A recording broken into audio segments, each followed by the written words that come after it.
அனைவருக்கும் வணக்கம். தமிழர் மரபு கலையத்திலிருந்து நான் வெங்கடேசன். நம்ம பார்த்தீங்கன்னா, நம்மளோட பக்கத்தில் தொடர்ச்சியாக மரபு கலைகளை பற்றி நிறைய காணொலிகள் வந்து தொடர்ச்சியாக பதிவிட்டு வந்துட்டு இருக்கோம்.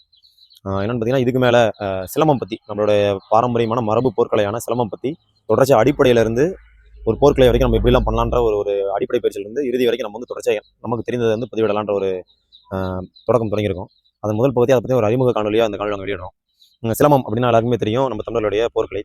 இந்த சிலம்பத்தினே ஒரு தனி சிறப்பம்சம் என்னென்னு பார்த்தீங்கன்னா, தமிழருடைய கலைகள் வந்து இருவையாக நம்ம சொல்லலாம். நிகழ்த்து கலைகள், வீர கலைகள் நம்ம சொல்லலாம். அதில் இந்த சிலம்பம் மட்டும்தான் ரெண்டாவும் இருக்கும். நம்ம பார்த்தீங்கன்னா சிலம்பத்தை வந்து ஒரு நிகழ்த்து கலையாக நம்ம செஞ்சு காட்டுவோம். அது ஒரு வீரக்கலையாகவும் இருக்குது. பார்த்தீங்கன்னா நம்ம அதை தற்காப்புக்கு பயன்படுத்துகிறோம், போர்களுக்கு பயன்படுத்தியிருக்கோம். அதையே நம்ம ஒரு திருமண ஊர்வலங்களில், ஒரு கோயில் திருவிழாக்களில் ஒரு நிகழ்த்து கலையாக நம்ம செஞ்சு காட்டியிருக்கோம். அது மாதிரி இரு பரிணாமத்திலையுமே இருக்கக்கூடிய ஒரு நம்மளுடைய பழமையான கலை தான் சிலம்பக்கலை.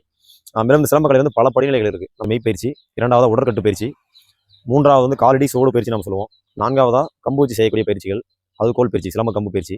ஐந்தாவதாக ஆயுத பயிற்சிகள், ஆயுதம் என்னென்ன ஆயுதங்கள் இருக்கோ அது ஆயுதங்களுக்கான பயிற்சிகள். அடுத்தபடியாக பார்த்தீங்கன்னா வெறுங்கை போர்னு சொல்லுவோம், வெறுங்கையில் செய்யக்கூடிய பயிற்சிகள்.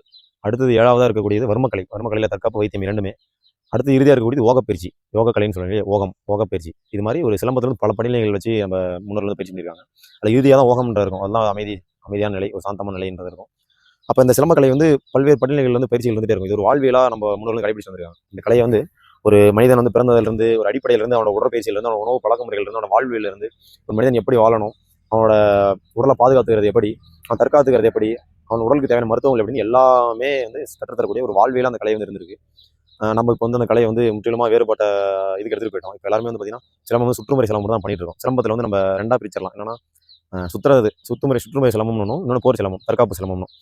சுற்றுமுறை சிலம்பத்தில் வந்து நம்ம கம்பெடுத்து சுற்றக்கூடிய சுற்றுமுறைகள், நம்ம செய்யக்கூடிய எல்லாமே வந்து அதில் வந்துடும். நம்ம அது எந்த அதிலே பார்த்தீங்கன்னா கோல் எடுத்து சுற்றுறது, அது ஆயுதங்கள் எடுத்து நம்ம சுழற்றுறது, இந்த மாதிரி. அடுத்து பார்த்தீங்கன்னா நம்ம இப்போ இதாக சமீபமாக பார்த்தீங்கன்னா நிறைய பேர் அந்த ரிப்பன் கட்டி சுற்றுறது, அந்த மாதிரிலாம் நிறைய இதெல்லாம் பண்ணிட்டு இருக்காங்க. தீச்சிலம்பம், இது எல்லாமே வந்து பார்த்தீங்கன்னா சுற்றுமுறை சிலம்பத்தினோட பகுதிகள்.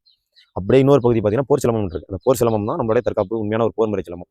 அதில் தான் நம்ம ஒரு அடி கட்டுறது, ஒரு சண்டைனா எப்படி இருக்கும் அதுக்கான பயிற்சிகள், ஒரு ஆயுதத்தை கையாளக்கூடிய பயிற்சிகள் எல்லாமே அதில் வந்துடும். அப்போ நம்ம என்ன பண்ணுறோம்னா, இந்த காலத்தில் வந்து எல்லாருமே வந்து சுற்றுமுறை சிலம்பத்தை மட்டுமே நம்ம வந்து செஞ்சுட்டு அதுதான் சிலம்பம்ன்ற ஒரு போக்கோட அதோடு நிறுத்திக்கிறோம். அது மட்டும் இல்லாமல் அடுத்து போர் சிலம்பம்னு ஒன்று இருக்குது, அதையும் எடுத்துகிட்டு போய் சேர்க்கின்ற நோக்கில் நம்ம ஒரு அடிப்படையிலேருந்து ஒவ்வொரு இதுக்கும் என்னென்னு விளக்கம் கொடுத்து, ஒரு அடிப்படையிலேருந்து ஒரு காலடி என்ன பண்ணலாம்னு சொல்லி எல்லாத்தையும் விளக்கமும் கொடுத்து நம்ம சிலம்பக்கலையை வந்து ஒவ்வொரு பகுதியும் நம்ம கொண்டு வரலாம் அப்படின்ற ஒரு எண்ணத்தில் வந்து இந்த இது நம்ம தொடங்கியிருக்கோம். கண்டிப்பாக எல்லாருமே ஆதரவு கொடுங்க. அடுத்தடுத்த காணொலியில் வந்து சிலம்பத்தின் முதல் பகுதியாக ஒவ்வொன்றா நம்ம ஒரு வணக்கம் எப்படி வைக்கணும், எதுக்காக வைக்கிறோம், அடுத்து கம்போட அளவுமுறைகள் என்ன, கம்போட பிடிமுறைகள் என்ன, அது எப்படி சொல்லட்டுறதுன்னு சொல்லி ஒவ்வொன்றா ஒரு அடிப்படையிலிருந்து கொஞ்சம் கொஞ்சமாக நம்ம எடுத்துகிட்டு வந்து நம்ம கொண்டு போய் சேர்க்கணுன்ற ஒரு நோக்கத்தில் இந்த பகுதி நம்ம ஆரம்பிச்சிருக்கோம். முடிந்தளவுக்கு வாரத்தில் ஒரு 2 முறையாவது நம்ம வந்து காணொலி பதிவிடலான்ற ஒரு எண்ணத்தில் தொடங்கியிருக்கோம். கண்டிப்பாக ஆதரவு கொடுங்க. தொடர்ந்து பயணிப்போம். தமிழர் கலைகள் கற்போம், தமிழர் மரபை மீட்போம். நன்றி.